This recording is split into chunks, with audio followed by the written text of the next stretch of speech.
All right, welcome back, everybody. We are here for the second edition of the Guest List podcast down here at Tech Alley. For those who don't know, Tech Alley is a monthly meetup for tech entrepreneurs and startups to come meet each other out in this blooming tech industry out here in Las Vegas. It's becoming more mature. This is I think this is the 6th or 7th edition so far this year, and there's just more people coming. I'm sitting here with Jean Claude Luakabuanga. Did I get that right? You got it right. Yes. Yes. He's somebody that I've been friends with on LinkedIn for a while, and he's also a big tech entrepreneur who is doing some very interesting things that I'm going to let him explain his company so I don't butcher it all. So, Jean Claude, thank you for finally doing this. Well, yes, thanks for having me on your podcast. And then we've been friends on LinkedIn, as you said. I've been following you on YouTube as well. Fantastic.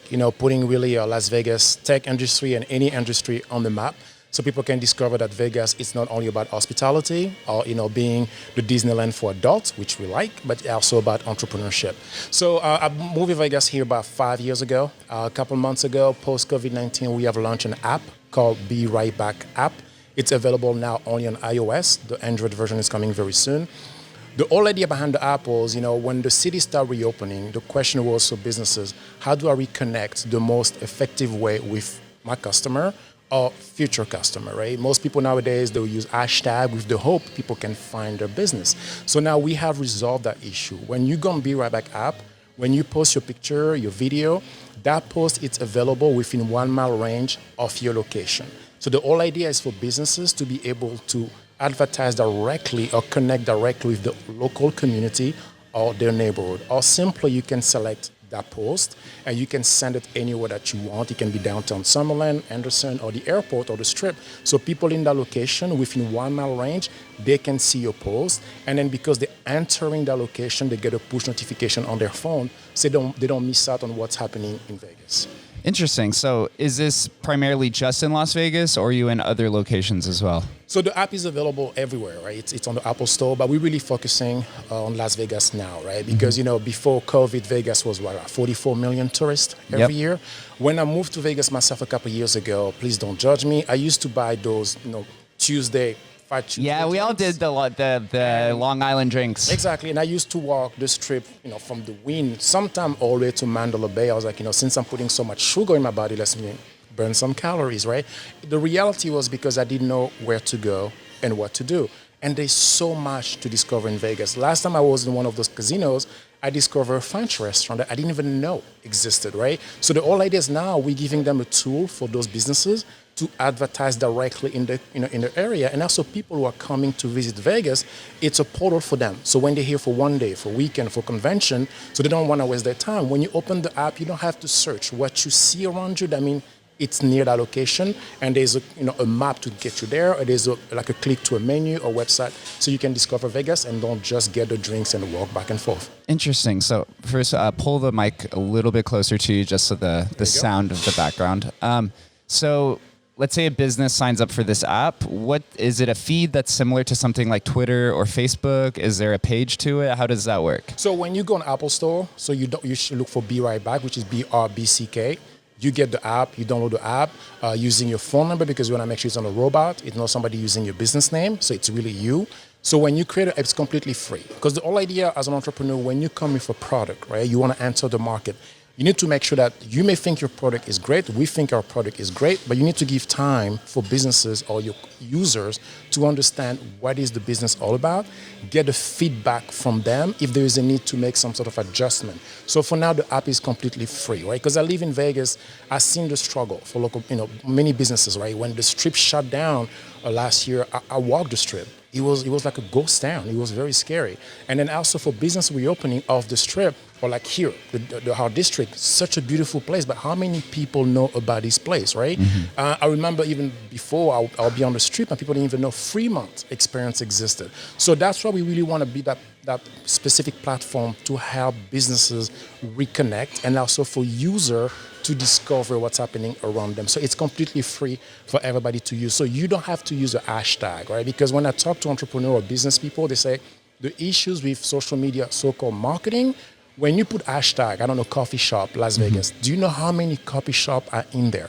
So good luck for people to find you. Now we find, we really narrowed down the issue by finding that solution with the geolocation. So that fence really help people to easily find your business. Interesting. Yeah. It seems like we're both attacking a similar issue with Vegas, is that the Strip has kind of commoditized everything, and people forget that there's a whole city outside of the Strip. Exactly. And we're trying to bridge Vegas off of being tourism dependent to be tourism independent. That's like both of our goals, right? I get to talk with entrepreneurs. You help entrepreneurs get found and also to market. How do you go about onboarding new businesses or entrepreneurs onto your app? So what we do, the app, of course, we have advertisement left and right with a direct link. People can go and download the app. But as a local, regardless of my French accent, so we have a team of salespeople that we go out to local businesses because we want to, talk to them, understand what is the current struggle, what is the issue that they're dealing with when it comes to marketing or, showing their product. So we go store to store, different locations from Enterprise to Blue Diamond to Vegas downtown, so we can talk to them, show them the app, not just let the marketing digital does the work for us. We go and sit down and talk to them one-on-one. And also coming to Tech Alley, right? So I had a chance to talk about the app. And it is a bunch of entrepreneurs here who own businesses or even this place. I just talked to Jeff. He's going to download the app and try it. So we have different venues that we're going about to get the app get more exposure. That's incredible out here for Las Vegas. It reminds me similar. Are you familiar with the Nextdoor app? I've seen it. I was on my Facebook. I was like, whoa, somebody, what is this? So I went in there and I kind of see what they were showing. So what they're doing, if I'm understanding, is that they're just adding you in a listing in an area. So what we do, we're giving you the power to manage your own post, right? You just don't get listed as a XYZ business. You can, every time as you want, as many times as you want, post on the app directly. So it's just like the same thing you do on social media. The only difference is just like really about accuracy and location. Interesting. I like that. How many users do you have at this point in time? So we have surpassed about $100,000 in plus, about 3 million impressions. We're really trying to narrow down Vegas, right? We're targeting Las Vegas in particular, and also California, because we get a lot of people coming to visit Vegas. Because you want to make sure that when they come here, there's a portal for them to visit Vegas, and also focusing on our local community. And also, I think this app has a lot of potential because a lot of those 44 million people who visit out here in Las Vegas, they're looking for things to do off the Strip. I've talked on the podcast with multiple Vegas creators and content creators who come to Vegas and they brand themselves as like doing their road trips or whatever it is out here. And they get a lot of requests to find things off the Strip and just contribute to local businesses. The most popular, I guess you could say, off-strip content creators are people who showcase foods and restaurants. And we have a lot of them here. A lot. But we're more than just a food place, right? Exactly. We have a blooming tech industry and entrepreneurs who want to do anything, especially down here in the Arts District. And the weather is getting nice. Hiking season is right the corner, right? We have so many places you can go hiking. And there's people who come to Vegas. They're like, okay, I don't want to be on the Strip, but they don't know where to go because they just think, that was my case when I moved there. I thought I'd be living inside of one of those hotels. I didn't know there's actually community of the Strip. And there's a lot of people who come here, they want to do more than just being on the Strip. So we're giving that opportunity for them to discover those places. Even when it comes to food, there's food off the Strip, right? There's coffee shop off the Strip. There's the Heart District, an amazing place, right? So get the app and check it out and discover what's happening in Vegas. I definitely am. So how long have you been out here in Las Vegas for? 5 years. 5 years now. I'm curious because I ask everybody who comes on the podcast, what's your Vegas story? What brought you out here originally? So I was based in Washington, D.C. for about 8 years. I went to school there, loved the city, and the cost of living, right? Washington, D.C., the DMV area, it's kind of like New York. Price is just insane. And I always wanted to move to the West Coast, right? But I was like, California, Northern California seems to be quite expensive. Then I came to visit Vegas, like everybody else, Disneyland, let's have fun. Then doing my research, I figured out, wow, the cost of living wasn't that bad. I was really shocked. I was like, this is the place. And this idea was running in the back of my head for years. And then I was like, Vegas makes sense because it's that one place. Because of the people that we get on that 4.5 miles of the Strip, it's really a potential for us to launch the business. So I came here and I can tell entrepreneur, that was 5 years ago. You may have an idea. It's not going to happen tomorrow, right? You go from one idea, find someone who can put it together, that person won't be able to do it. Find a second person who can put it together, raise money, and finally launch it, and then it crash, and then you have to, get yourself together again. So overnight success takes time, right? You have to understand that. But what I love the most about the journey is the fact that now I have a chance to meet people like you, meet people like you, meet Josh in the Tech Alley. So it's the journey in itself that I enjoyed the most, right? So I've learned so much about technology, I've learned so much about marketing, and I've met so many amazing people here in Las Vegas. Vegas, we are a hospitable bunch. It's kind of just ingrained into our culture, right? Because that's what the Strip is. It's all about taking care of your guests and those who are visiting the city. Before we get out of here, I'm curious about what you did previously to launching this app. What was your previous history? So I was my background is in finance and banking, right? I went to school in Washington D.C., got a degree in finance and a master's degree in marketing, and I worked for PNC, which is Pittsburgh National Corporation, in Washington D.C. as a banker. Then I went to the mortgage industry, right? And that's what I think I got a taste of the American dream. The freedom of being able to work your own hours and unlimited income, the creativity. I was like, wow, so this is really possible. So from that time, I was like, I need to do something. That wasn't my first business, trust me. I know nowadays when you look on social media, everybody seems to be so successful. Everybody's driving an amazing supercar, but nobody's showing the struggle. Nobody's sharing how long it took them to get there. I always tell people, before you start your own business, do your own research. Lately, during the pandemic, we all use GrabHub, we all use DoorDash, right? That people even know that GrabHub was founded in 2004. We are in 2021. Look how long it took them, right? DoorDash filed for an amazing IPO not long ago, but they were founded in 2010. It took them 11 years to be where they are. So often we focus on the success of a business or a person, but they don't share the story. Go and find that story. Learn about them. So then you be prepared, because when you decide to go in business, it's not going to be that easy. It can happen. If it happens, great. If it doesn't, you're going to learn a lot about yourself. It's so true. Humanity is driven by narratives and stories, right? We grew up on folklore and myths. That's kind of how humanity was able to characterize what was happening. I do love that you talk about that, because I also am a big fan of hearing people's stories. That's as both of us being entrepreneurs, we all have a very similar mentality, right? We want to provide value. We want to create something that can change humanity. True. But our journeys are so drastically different. Some people start off very disadvantaged. Some people start off wealthy and then lose everything and then make it back. And that's what I find so fascinating about entrepreneurs and all of us being like-minded individuals, is that we share this passion, and it's not easy. It's not. We look and see all these people who are quote unquote overnight successes, but those overnight successes, and more particularly with artists and singers, right? They have that hit song that makes them big, but they've been putting out music for 10 years at a time, and no one says that. You call them a one-hit wonder, but it's because they put that effort in all along. So it is beautiful. I do ask everybody one parting question on the way out. So I have to ask you is, what does Las Vegas mean to you? Home. Home means Vegas. And I love it here. I'm not going anywhere. Yeah. And, you can see everybody's moving here. So why should I go anywhere else? I love it. That's what I'm saying. It's a city of plentiful opportunity. It's home. So Jean Claude, thank you for stopping by. I'm glad we were finally able to do this.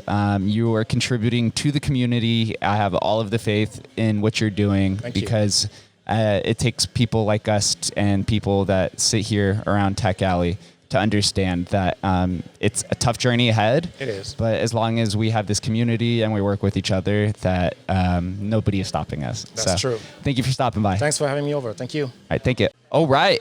I got guest number 2 over here. I'm sitting here with David Knight of Terbine. He's building some big things in the Internet of Things world, blockchain and technology. So thanks for coming on. Well, thanks for having me. Absolutely. So tell us a little bit about Terbine. So Terbine is a company that was born out of the idea that we have been in this couple of decades of human experience enabled by technology, and that's led to things like smartphones, of course, e-commerce. I can click on my phone and a car arrives at my feet, or I can go stay in somebody's house, or that sort of thing. Well, we're now moving into a new era, which is enabled by smart connected devices and machines. whole buildings, ships, everything's getting smart and connected. And we didn't see what I kind of call the Amazon of that, where if you kind of treat the data they generate like a product, how do you get that to somebody else? It's just an internet of silos. And using a lot of technologies that are now becoming, much more commonplace, like blockchain, artificial intelligence, 5G, we knew that we could probably pull it off. Wow, that is incredible. So how long have you been working on Terbine for? I think we started thinking about it about 6 years ago up in San Francisco. I had a history, I've had a couple of companies that went public, a couple that got bought and a couple that melted down. Hey, it's a give and take relationship. All the food groups of entrepreneurship. And a bunch of us just said, I think we're onto something. We didn't see anybody working on it. We also knew that it was going to be hard and complicated. So they always say, if you're going to hit a ball, you're aiming at it. Like Wayne Gretzky, the hockey player, used to say, I just go where the puck's going to go. And who knows, maybe he's an alien and he actually did know where the puck was going to go. But we did think about that and said, well, we can't shoot for what's happening now. We have to shoot for where it's going. And we also knew probably take like 5 years. And we're now at the end of the 5 years. We now have a fully working system. And in the middle of that, right before COVID, we decided to move the company. So one thing that became obvious in the Bay Area, it was, as we would all put it, stupidly expensive, stupidly crowded. And an insidious factor that is rarely talked about is that there's not as much loyalty as there used to be, because people would be approaching engineers literally at a Starbucks and going, I'll give you double the money. Don't go back to the office. We'll send somebody for your stuff. Yeah, that's the Facebook play. Totally. And I said, we got to get out of here before we grow, because it's easier to move the company when it doesn't have a lot of employees. So everybody was going to Texas. We very seriously looked at Austin, and we looked at Boulder and Portland, even San Diego, Raleigh, all these tech centers. But we kept hearing that Vegas was trying to build a tech center. And we said, well, wouldn't it be cool to be sort of at the leading edge of that?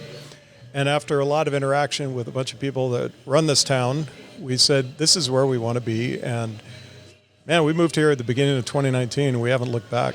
Yeah, it's outside of Vegas having the Strip, it's very tax friendly for businesses as well. And there is a blooming tech industry, right? As we see, I host the blockchain meetups, Tech Alley is growing, and we're beginning to see or bridge the Vegas dependency on tourism to be able to attain some wealth outside of it through these tech companies. So you are literally on the leading edge of this, and so you'll have your name cemented in legacy as long as Terbine continues to grow. I'll tell you, one thing that I certainly had the disillusionment about Vegas that most people have if they haven't spent real time here, and especially I grew up in LA, and you could jump in the car and drive to Vegas, and I did that a lot as soon as I was old enough. But the one thing I learned is that there's so much, as you say, beyond the Strip. People are shocked to find that there's over 2 million people that live here. They think it's just this little strip. And I said, well, when you land in an airplane next time, notice there's houses for miles. That'll give you a hint.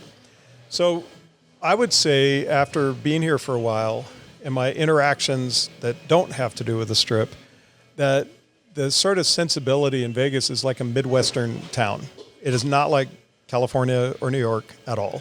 It is absolutely a place where if you shake hands with somebody, you have a deal. Yep. You don't have like, oh, we're going to have a deal after our lawyers spend 3 months on it. It's like, no, we have a deal.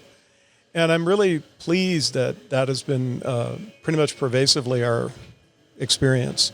Yeah, and I'm sure that you've learned that Vegas is probably one of the smallest big towns in the city. There's a small there's a small group of entrepreneurs that's maybe, my estimate would be maybe about 10,000, and then you realize that once you start networking, that everyone actually knows each other. And yes. So this town has been built on hospitality, right? That's the nature of the city, and it's built on networking and trust. And so we have a small community of leaders, But the cool part that I've noticed is that everyone is very happy to work with each other. It's not standoffish at all. Everyone's very welcoming, which is how you build a community. Absolutely. And certainly, including Tech Alley, there's been a lot of things happening lately that kind of emulate a bit of what happens in Silicon Valley. But contrary to what people who haven't lived there might think, Silicon Valley doesn't have some organized thing where it says, come to this place and learn how to be an entrepreneur. It just sort of ambiently happens. And everybody struggles when they first move there and try to build something. It's not just obvious.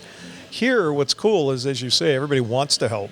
I'll tell you that this is some name drops, but before I came here, I went and I got to meet with Rob Roy, who runs Switch, which is, by the way, one of the biggest data center companies on the planet. They're based right here in Vegas.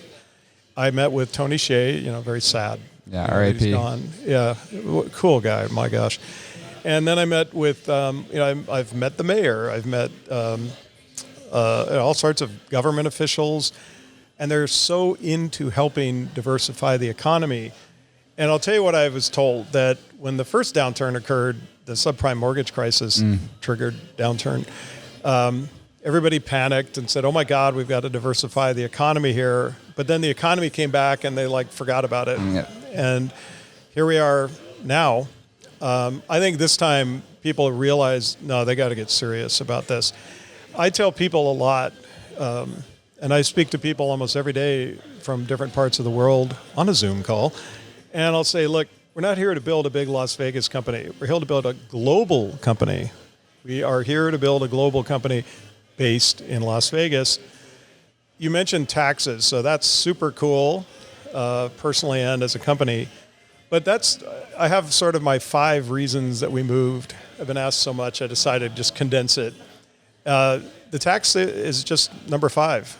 But number 1 is a very business-friendly climate. And I was born and raised in California, but I don't get any impression it's business-friendly these days. 2, which is somewhat germane to certain types of companies, is I've always done well having a great relationship with local university. So I also went to UNLV. I had a very awesome meeting with the Dean of Engineering. His name is Rama Venkat, fantastic individual. And I just said, if I can get your top, what you'd call the pick of the litter, I will hire them. And we did. And man, they're great. They're not, and I was around people from Stanford and all that. Doesn't matter. These guys are great, the graduates. The next point, which is a bit interesting, and again, wouldn't apply to everybody, is that Las Vegas is a real international airport. So not to pick on Austin at all, because Austin's cool, but Austin is not a major airport hub.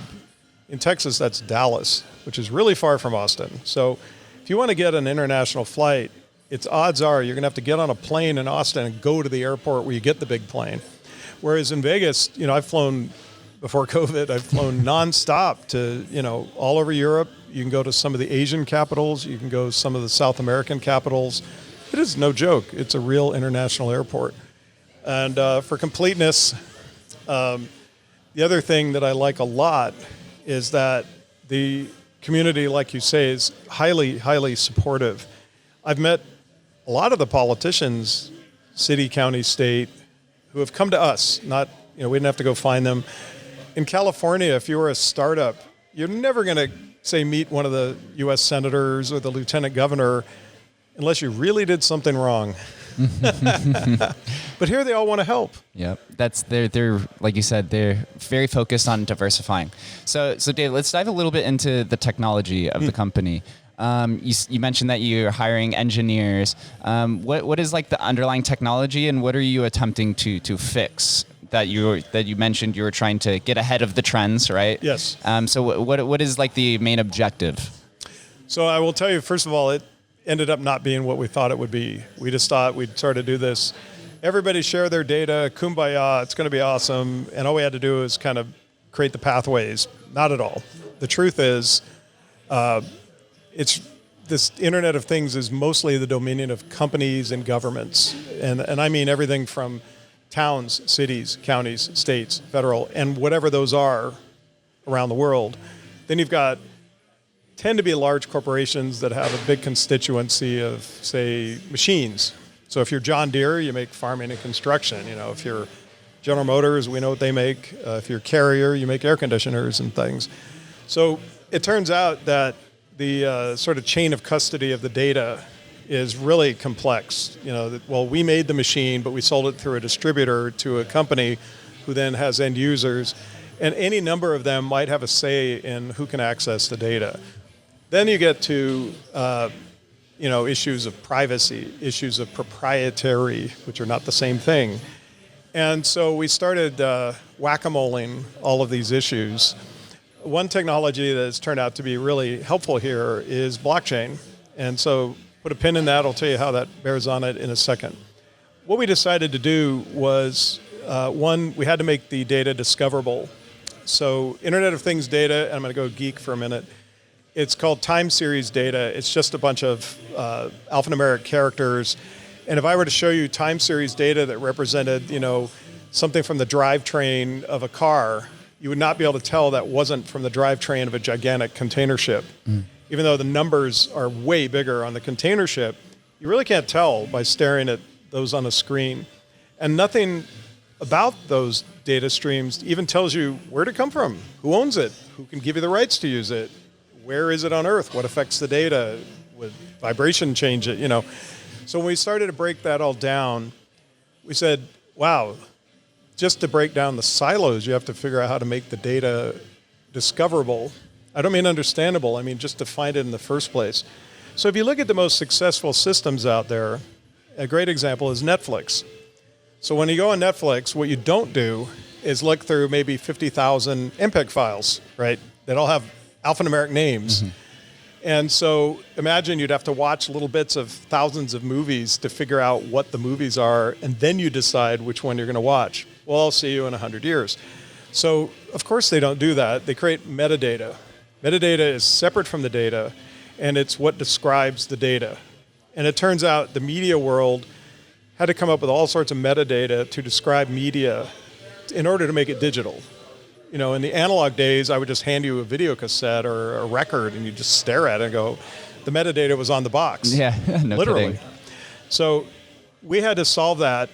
We were shocked that that didn't exist for the Internet of Things. There was no standard for the whole Internet of Things. There were things in automotive, there were things in petroleum, whatever, but not the whole deal. And we said to solve this on a grand scale, we have to describe the physical world in terms that software could understand. And that's actually called the taxonomy. And then how it all relates to each other is sort of an ontology. So I'll stop with the geek. That's a little bit deeper geek. So we invented, my co-founder and CTO named Brian Enochson, he literally worked on like HBO Now and HBO Go when he was at Time Warner. And they had the same problem in the beginning of streaming media. It's like, well, how do you describe this? And it has to be in a way that some set-top box and maybe 10 things between the server and the set-top box all had to be able to interpret it. So they did similar things to solve that, going from spinning pieces of plastic in the media world to digital streaming. That's quite a leap. And that happened fast. So we said, well, let's bring that to the Internet of Things. So Brian, having done this before in the media world, he and I just started chipping away at the problem. And now we have a spec, if you will, for how do you describe the data of that's coming from the physical world. So now let's leap forward. We developed that. We started, then we had to go back to the difficult one. How do you make companies and government agencies happy about this? In fact, how do you make them enthusiastic? So if you ever saw Animal House, Yes. there's a scene, and anybody listening who knows that movie knows exactly what I'm talking about. There's a scene where the devil appears on one shoulder and the angel's on the other shoulder. And I can't repeat what the devil angel said, but I think we know. And the dean's wife may have been involved. So we realized that talking to the big companies, it was kind of like that. There was fear and greed. Fear was, ooh, I don't want my stuff out there where anybody can get it. What if my competitors see my data and extrapolate something from it? That was the fear. So we had to go and conquer the fear by creating this It's a thing we call the policy engine, and it lets, say, a car company have absolute control over who can see their stuff, under what conditions, when, where, maybe even parsing it down to very finite threads. Like there's 30 sensors, well now a modern one would be much more, but let's say there's 30 sensors in a car. 5 of those sensors, I don't mind if my competitors see them. 5, I really don't want my competitors to see them. And 20, I don't want anybody seeing them unless I say so. And all of that's complicated because it's the same stuff, and you may be repurposing it a lot. So that was a big thing we had to overcome. We're starting to use machine learning to make it more automated. And under the hood of that, how do you keep track of what happened and prove it? Blockchain is the perfect way to solve that. So we don't put all the data in blockchain. Blockchain is very inefficient for large volumes of data. We don't even put the metadata. The metadata is kind of big. But we realize it's a perfect way to create a decentralized, essentially immutable record of what happened. So if a car company puts some stuff out there and maybe a hedge fund buys it, for whatever they're going to do with it, a proxy for commerce or something, then the hedge fund can see the blockchain record, obviously interpreted through an app so that the human can understand it, or a machine. And then on the other side, the provider of the data, the car company, can look at it and go, oh, okay. And if they didn't like it, they could always, the immutable record gives them an opportunity. They could rescind it. They could do it again and rewrite it. They could change the policy. But now they have a record that we don't have to provide. We can just give it to them as the data provider and say, if you ever need to tap into this because you need to audit that, you have a blockchain record. In case anybody's wondering, we tend to be in the Ethereum camp. But comments galore. Don't worry, me too. Comments galore. And again, we tend to be in the world of sort of public-private blockchains, but again, then you have to get into the quite deep into it. But we're very happy with that technology. Now let's talk about greed. Blockchain helps with the greed. No. So why that helps is after we kind of get past the fear barrier in talking to a potential data provider, and in some cases even a data user who wants to know, is this stuff, how do I validate what it is? We do offer, for the first time that we're aware of, a scalable way to monetize this data. So our personal data is monetized as we speak by people you know very well, like Facebook, Google, Apple, you name it, Twitter. But nobody's monetized the Internet of Things data at scale yet. We want to be those guys. And that is a really complex problem. But one of the things you need to do if you're going to bill somebody is to prove what happened. Blockchain, again, unfortunately, most big companies, even if they're not really using blockchain yet, they accept that it's gotten to be a serious thing and that they are okay with that as the sole way that you could audit something. So we're now working on a monetization engine that can, on the fly, set the pricing for the data. And that's going to operate a lot like how a commodities exchange handles, orange juice futures and oil and gas and all that kind of stuff. Wow, that is a very fascinating business that you're operating on. How many team members do you have to put this whole thing together? Well, COVID definitely changed that. I mean, it kind of vacillates now. I'll mention that it's certainly not us. It's almost everybody in tech. Now, the idea of remote workers is totally acceptable. Before, there was a lot of companies like, no, you got to come to the office. As you know, most big tech firms have either said you never have to come back to the office or, yeah, come in once in a while. So our company, when we moved to Vegas, we became this commercial, almost the anchor tenant of this new facility downtown called the International Innovation Center. And there's a plan to build multiple buildings as the Innovation Center. It's all done by the city. And we were thrilled with it. It's sort of like WeWork, but it belongs to the city. So we went in there. There's quite a lot of fanfare about it. Love it. Really great space, great people. And then, what's the Marvel reference? The snap. Or is that the blip? I always forget. So the snap happens, everybody go home. Well, then it's time to restart that. And we go back to, most of our people are pretty young, the recent grads and so on. And almost to a person, they said, do we have to come back to the office? And my CTO partner and I, we kind of looked around and said, no, you don't. As long as, you get your stuff done. But they've been doing that the whole COVID shutdown. So there was really no good reason to stop doing that. So the answer to your question, if you count all the people that are virtual, it's something like 21, I think, if you count me. But that number can reduce. It can reduce dramatically if there's nothing, like we're in between code updates or something. You never really stop working on code, but, it's not always bursty, in the top of the burst. We've been, I think, about as high as about 30 people so far. We do have an offshore team in a place most Americans have never heard of called Kyrgyzstan. One of the 7 stands, by the way. Wow. So somebody should name the 7 stands in comments. So here, David, let me ask you this before we get out of here as people begin to fill in here. Yeah. Internet of Things can cover a whole host of different devices, right? From smartphone to your car to cameras to pretty much anything. And you want to monetize this data. What device do you think will provide the most greed on one side, but also the most utility? It really has changed a lot as we've been working on this, but the one I'm the most excited about is called LiDAR, which is laser radar. And a lot of new cars, with a very interesting exception of Tesla, are going to start having LiDAR in newer models. Elon Musk really thinks it can all be done with cameras. Everybody else thinks you need LiDAR. Not my battle to fight. We'll take it all, but it's funny that that's going on. So LiDAR has now gotten very inexpensive. You can put in this little hockey puck built into the body of a car, and it literally creates a 3-dimensional bitmap of everything around it. And the more powerful the LiDAR, the greater the range of that. And in talking to people that aren't just a hedge fund or an insurance company about who would use this data if it was available to them, a lot of really, really interesting people, like people working on drones for delivery.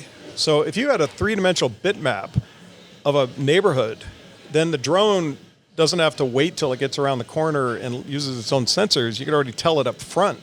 Hey, before you go around that corner, there's a crane there, or something's changed. And it also, LiDAR will be useful to drive augmented reality and virtual reality. So we just announced a project with the city of Las Vegas and a company called City Zenith. We're going to build with City Zenith a digital twin of Las Vegas, and it'll actually be driven by the real data coming from things like vehicles and the streets and the buildings. And it'll actually enable you to go into, look at a tablet and see what's going on in the neighborhood you're in. How many parking spots? What's the air quality? How much power is being used? How many cars are around the corner? And that is really, really exciting, and we're just on the verge of it. Wow. Commoditizing LiDAR data and analytics. Wow, that is something I would have never thought of, but that's why brilliant people like you are working on these kind of things. Where do I send everyone who's listening to follow you, but also everything else? Sure. www.terbine.com, and Turbine's with an E, so TERBINE.com. We just announced we are participating with a big company called Start Engine in making it possible to get a piece of Turbine. You go to startengine.com/Turbine, and now anybody, instead of just big venture capital people, can actually get a piece. And it's really exciting. We're really just kind of coming out into the public to tell everybody about it. Wow, this is incredible. This has been very insightful. I love that you're combining AI, machine learning, blockchain, IoT, pretty much everything that's emerging in the technological field. You have been able to mesh together and then cycle it with greed and all this other stuff on top of it. So, David, thank you for coming on. I think Vegas is very lucky to have you and Turbine move down here and be building a global company within Las Vegas, and so that we can become something more than just the Strip. Yeah, absolutely, and more to come. More to come. So thank you, and thank you guys for watching. We'll see you next time. All right. Lucky number 3, I'm sitting here with Mr. Leeaux, a full-time creator. He's involved in a handful of artistic endeavors, including the analog world and the digital world. So we're going to explore it for a little bit. So what's up, Leeaux? What's up, Jake? Thanks for having me. I appreciate it. Absolutely. We actually get to sit down and have an in-depth conversation. Then we're just passerbys, right? Yeah. So tell us a little bit about what you do. Well, I'm a full-time creator. I just create art literally forever. That's like the only thing I know how to do. I explore ways to improve in doing those things because, full-time creator, I got to survive. So, it landed me into meeting a lot of people and exploring more ways of how I'm going to showcase my work and showcase my friends' work. So that's kind of what I do. As like I could be a curator, or I could be someone who likes a lot of dope shit, and bringing it together. So how would you describe a full-time creator? Obviously, creator could be very broad, right? You could create art, you could create a business, you could create people if you're a woman. How would you describe that?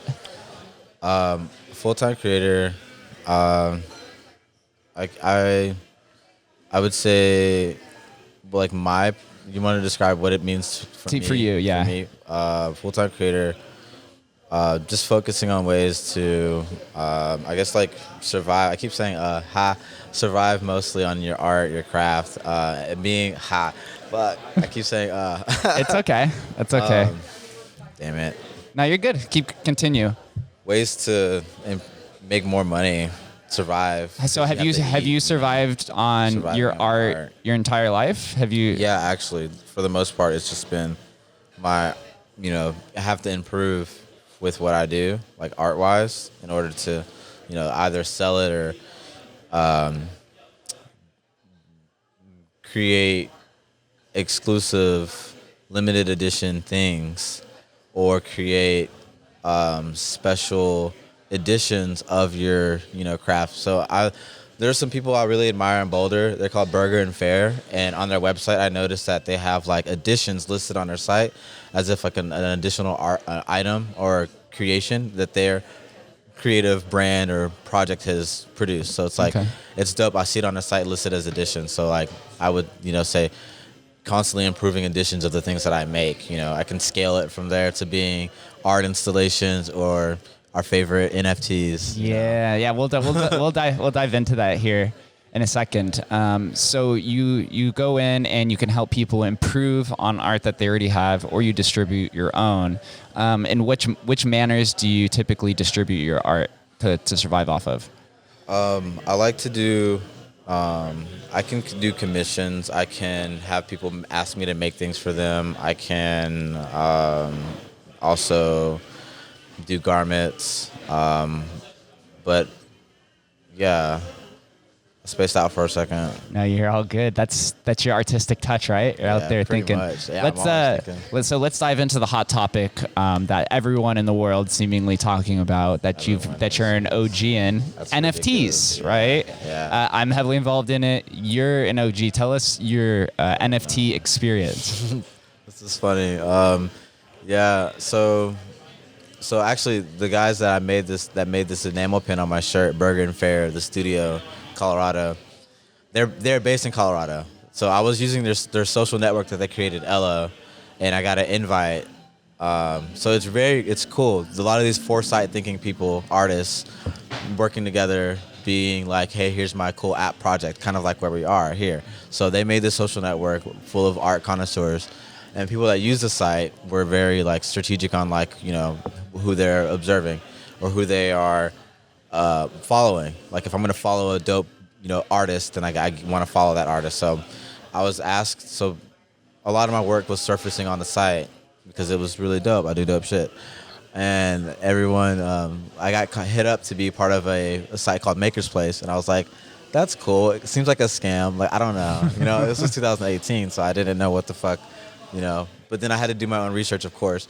Back then there wasn't like any instructions on how to like build your NFT collection or do any of the sort or help you make a wallet or any of that. I had to like rely on some people that were already in the know and just like networks of, that's it. my own research, what they put out, what can be found. But like Maker's Place was super. It was very early, and I didn't know. What I saw it as, truthfully, what I saw that as it was just like having a WooCommerce site, like a WooCommerce store on your website. A lot of people use Shopify, whatever. It's like having a Shopify and like minting your pieces, but on Shopify. And this was before OpenSea was the behemoth that they are today. So OpenSea was early bird. OpenSea was an early bird, but it wasn't the behemoth that it was today. No. It's actually dope though, because they keep improving the user interface. The user interface in the past was just like you wouldn't want to touch it. And then like this year, 2020 Foundation just like came out. So like that's, James Jean put out art on Foundation. Flume did a little thing on Foundation. That's when all the mainstream started figuring it out, was because of the interface was super nice. So people were able to adapt to it quicker. And Foundation looked, whatever, it was Foundation. You can go to it right now and look at how it looks and be like, yeah, I would lean into this easier because of its interface, But OpenSea at the time, it didn't look that great. Not too many people were using it. Maker's Place was trying. Known Origin has been killing it. I will say that since day one. Describe to the audience what your NFT art is like. Does it follow a certain degree? Is it very random? How would you describe that? So my NFT pieces, my entity, or like what the vessel that creates this art. Let me get real hip and abstract with it. I like to use the sites to explore variations of my medium and like my technique. Some may or may not have a story, but you have sites like Here and Now, which is Hikek Nook, where it's more of an abstract platform where people are just like posting like some of their either their like weirdest shit or just like stuff that took them a long time to make, And so it could be like an experimental collection that I would use to make but most of my pieces I want to highlight that I would create like more fantastical pieces that are surreal. All of them are very surreal at nature. I will be known that I'm a surreal illustrator, so I was kind of, do you know what Scent is? Scent? Yeah. Mm-mm. It's like people were selling their tweets at a Oh, point. yes. That's where the first ever tweet sold for $2 million to Justin Sun. Yeah. So I was one of the first illustrators on that site. So like I kind of was like able to pull in collectors even early for that. So I was using the illustrator tag. So I would be known as like a fine illustrator. So a surrealist illustrator. So my pieces would be of that nature. Do you mint one-of-one pieces, or are they open editions? Where open edition is, for those who don't know, it's where you have multiples of the same piece. For example, you have 100 of the same art piece. I wanted to do open editions before. When I first started seeing Nifty Gateway do it, that's whenever my interest peaked, because at first I was doing one-of-ones because I wanted to make them be like the fine art pieces that you see walking into a gallery, and I wanted to have value. I wanted to keep one-of-ones. The more expensive, like the animated pieces, when I began to animate, those are people's interests, a lot more. And then you get into 3D modeling, like with Joy World, who is one of the first 3D modelers for NFTs. He also did his own smart contract, and he's one of the guys that made a smart contract for his NFT. Carrie could become equipped with another smart contract that if you own the NFT piece, like the character, like the equipped thing is like a fanny pack. So you own Franny, I believe he called it. Interesting. So if you own that NFT, the Franny, and he then mints and he's able to produce fanny packs. That person who owns that one gets royalties as they sell. And interesting. resell. And so it's not just the artist getting royalties. It's also the collector who owns that piece. Yeah. Wow, that's That is pretty tight. John Ryan Young is the guy. Interesting. Yeah, he's one of the first. So here, this is a hot topic in NFT Twitter right now. I'm curious. Do you think all artists should deploy their own art, their own contracts, and mint the art on that, or is it okay as an artist to have a shared contract through something like OpenSea? I'll express that it's very important to, as a creator, do that. Have your own smart contract. That's kind of in the essence of what, having ownership, NFT, the spirit of that in a way is, If you have a website deploying your own with that, you have your own contract made, and then you're deploying your NFT collectibles and tokens, then it's kind of more appealing to collectors and just the collection itself in general. You can run around with merch like Bored Apes, Mm-hmm. So if you're an artist and you wanted to do that, that's like always good to invest in. I suggest it. I was actually, I had an aha moment earlier today. It was with Rarible. You can deploy your own contract on Rarible and then list on OpenSea. So it's like that, the appeal of maybe seeing the numbers and the stats looks better on that platform. But either way, they're pulling the same info, and then or you can do it on your own smart contract and then have it listed on OpenSea. It's good for listing in a sense, but like OpenSea deploying its own token, or not deploying its own token, but minting on OpenSea, there was talk that it's not actually on the blockchain, so it's like not the real token. Yeah, it's not decentralized and open sourced, and if OpenSea goes down, then your artwork goes down as well. And that's a huge debate. It's the same thing with like a bunch of these smart contracts or blockchains that use AWS, Amazon Web Services, so it's not actually completely decentralized. It's like pretty centralized actually, so that's always a hot button debate. But as somebody who's been in the NFT space since 2018, for those who are listening, NFTs weren't created. The ERC 721 standard wasn't created till 2017. So Leeaux here is a pioneer. What is the biggest change that you've seen since from 2018 to now in the NFT space? The biggest change, really, it's just that like now it's a new standard. It's been adopted pretty quickly. It's the cool it girl in the room, that's like what it's evolved into. Now it's a standard because whenever you see people making products or brands, it's like it's evolving into that. And if it's not there, people are like, well, what's this new site? Cool. Is it on? What chain is it on? Is this on Tezos? Is this on Polygon? They'll be like, and then if someone's like, it's not on any of them, they're just like, oh, okay. So like, what am I doing with it? Yeah. So, and there's people who are mentalities like that right now, and it's cool, it's new, and it's like I was asked on NFT plazas, like, what did I see the future of NFT art and what art was, and they had an interview for me.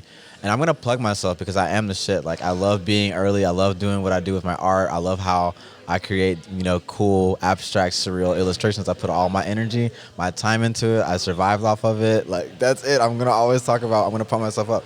So I was able to have interviews and, like, one of the, okay, so I'm going to make another point. So I actually had a fireside chat with Whale Shark, the whale community, before Ferocious, and I found that out whenever I was looking up the YouTube channels, and I was like, what? My shit was here before y'all? Like, yeah, and Ferocious just sold a piece of art at Sotheby's for $2.5 million, which is like the highest sale for, I think, contemporary art or digital contemporary art or something like that. Yeah, man. I saw that. I was like, that's so cool. Dude, that's awesome that you're such a pioneer for it. Diving out of the world of NFTs, we were discussing before this interview that you are looking to do something in the physical world or try to tie the digital world into the physical world. Can you expand on that idea? I would be down to, yeah, because I want to. I would like to see what I do in physical form in a way as well. A lot of people are doing that and exploring that and making these cool like projects unfold. Like, I guess Bored Apes is doing their Miami thing or whatever. Yeah, the nightclub that they want to open. That's that. I guess that's what they're gonna. So I want to be able to have a nice like studio creative hub in a sense to where I will develop not only like my art but showcasing the art that I collect and like I might have mentioned that I would be selling some art too. I don't know, but the name would be abracadabra.eth, since I was like really wanting to just get some neon signs, have it say abracadabra.eth, and then have a sun and the moon like over it, and that's like a neon sign, and that's what people will get like when they first experience whatever we have underneath our thing. And I decided on abracadabra.eth because I wanted to flex being able to be like, yeah, I was able to get that. And guess what it is? It's like, it's us, all of these like early bird artists that have dope stuff, and we're showcasing it, and then we're collecting it and I would say I don't want to focus on saying that we're a resale market or like a resale thing, but I would say that it's going to end up that we have. So it's a natural effect, because I bought a painting in at one of these dudes, one of my friend Christopher, his art studio here. So, and again, like I wanted to recenter that we would be a walk-in studio curated art type of thing, because like that's the bridging the gap in a way. But so I collected one of his pieces after Whale Shark bought one of mine, and then it's hanging in Mothership Coffee right now, and then people come in and ask if they can buy that. And so I'm just like, this is dope. Like, this is what art community looks like. That's what it is. And that's also cool to see the nature of that in a lot of what, this series are, these collectors and these art projects, what they are, because it is a lot of community still. As much as it looks like, rug pulls and like money grabs and like all these little wonky like projects, at its core, there was a community. I'm going to say was, because there still is. But like, I guess I will say there is a community. I'm going to say that it's hard to find super genuine people around all the time. Yeah, especially when things become heavily commercialized and a bunch of money begins to pour in. Communities tend to lose its integrity a little bit, because money can change a lot of people, and it has. Yeah. I'm so glad you said that, because that's really how you said it better than like what I could, do right now, I guess. Yeah, you see it. I was a big rave kid growing up, and going to EDC earlier. I mean, the first year of EDC and so forth. It had like the Plur, if you know what Plur is, peace, love, unity, respect, that community. But now it's more heavily marketed, and it's all about like partying and sex and all these like things, and it's kind of lost that lust that it used to hold. And so that kind of idea translates to things like NFTs now, you see, because OpenSea had $3 billion in volume last month. So you can see there's like sizable amount of money pouring into the industry. And yeah, like you said, money grabs, and got 3 Russian guys pretending to be girls, dropping what's it called, World of Women NFT. Like, so there's a lot of shady stuff happening. I actually saw that in passing.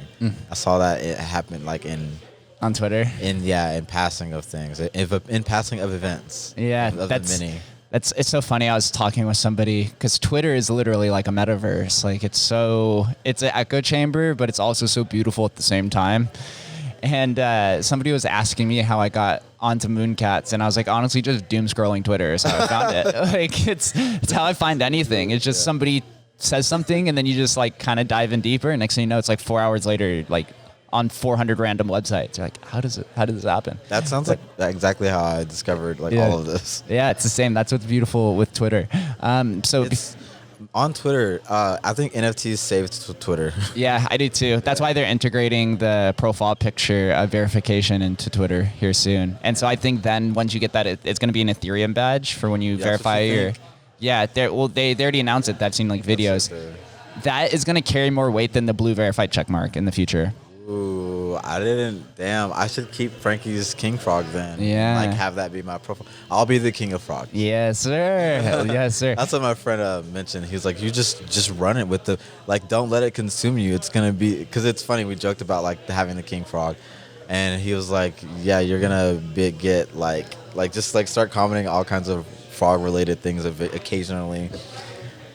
A lot of power and the funniness of being a memes, frog king. It's memes, and Pepe is like the most popular meme on the internet. So I watched my friend sell a Pepe cat for like 2 ETH this morning. Like that's happening right now. Yeah.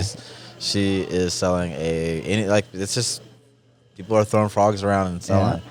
I would show you my like what I'm working on right now. I'm sketching out my own kind of like frog. Ooh. Yeah, it's kind of funny. It's really dope. Yeah, we'll have to show it off the air. So before we get out of here, I always ask my guests the same question on the way out. Oh no. So it's very simple. What does Las Vegas mean to you? Do I sound nasally? What does Las Vegas mean to me? Man, Las Vegas means a lot to me. Las Vegas is a home for me for sure. I was originally like from Louisiana, so by way I like just ended up here because of art, and then I found home here, and I was like, man, I really like, this was like in 2018, so it was like right when all that's was going on. But what does Las Vegas mean to me? It means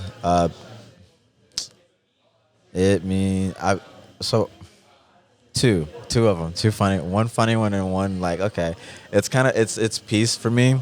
It's creativity and peace. I find a lot of like creativity and peace being kind of around, and it's also a fever dream because it's like I feel that I'm just like, did that really just fucking happen? Like half the time, sometimes in my head I'm just like, really, or I just get this like state of being in a fever dream in a way that's like, it could be the creative part overweighs the fever dream what the fuck vibe, so like that's kind of where I'm at. But it's beautiful. That's everyone has their own interpretations. That's the best part. Really. So where for anybody who's listening, if they want to discover your art or follow you on social media, where do I send them?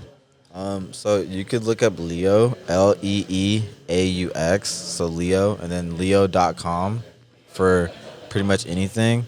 I don't have a website or anything for abracadabra.eth, but we have it, so you can kind of like find it through there. We have rareable.com/abracadabra, so like, and some other stuff, but my main thing is Team Kill Everyone. So that's a really good thing that it's a really fast thing that people could, if you look up teamkilleveryone.com, then you'll see that it's like basically the bone and essence, the meat to what all creative art, like collecting and naming and people, and just it has a lot of art. It's my curated platform of focused dope stuff. Team Kill Everyone. Kill Everyone. I got it. Yeah, we got it checked out. That's my plug. Leeaux, I'm looking forward to following you along your journey, and glad that we finally got to sit down and chat. I know. You're absolutely murdering it in the NFT space. It's only gonna continue to grow. You're an OG and an artist icon. So thanks for sharing your time with us. Oh, that was too kind. Thank you so much. I want to cry. I hope people see me crying on here. Right. Thank you guys for listening. We'll catch you next time. Cheers.